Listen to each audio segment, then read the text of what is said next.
With snow now falling and temperatures now dipping, the nonprofit HopeLink has been trying to get their low-barrier warming center open to those in need. But as Patrick Gilchrist reports, the road to finding a new building with increased capacity hasn't always been smooth. A new analysis from the Alaska Department of Health shows climbing rates of cold weather injuries reported among the state's homeless population.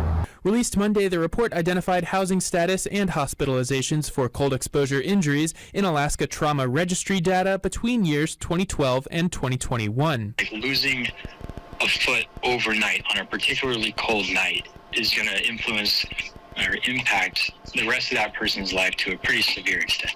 Things like hypothermia or frostbite hospitalized homeless people at progressively higher rates over the study period, while rates among people with housing stayed comparatively stable. And across years, the analysis suggests people without housing were 8 times more likely to face such injuries. We see just what we might have expected, except maybe people don't expect the magnitude that we see it at. The analysis names public warming centers as a method to counteract the trend, but that's a service neither the city of Fairbanks nor the North Star Borough currently provides. Last winter, the nonprofit HopeLink leased the Fairbanks Native Association's Hannah Solomon building to offer a low-barrier place for people to warm up overnight. We were full every single night. More than 2,000 people checked in over the 2-month period between February and April. The demand was there, but the space couldn't match it.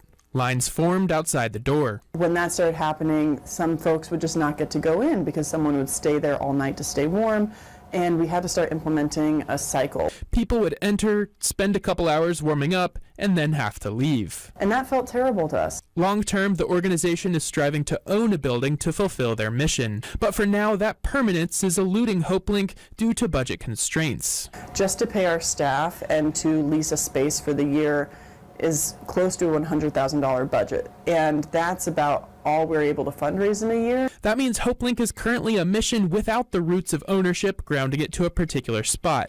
And Fletcher says last season's demand prompted the board to search for a new location. There's so many open spaces downtown. But she says landlords' willingness to lease would sometimes disappear after learning of HopeLink's intention to provide a low-barrier warming center. And I think those misunderstandings are tied to theories that people who are unhoused in the night might come with more likelihood for violence or more likelihood for drama.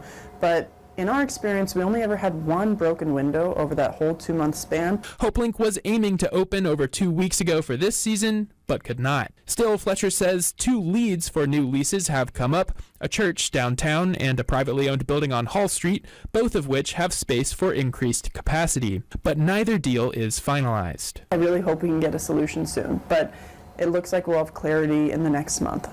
I'm Patrick Gilchrist, reporting for News Center Fairbanks.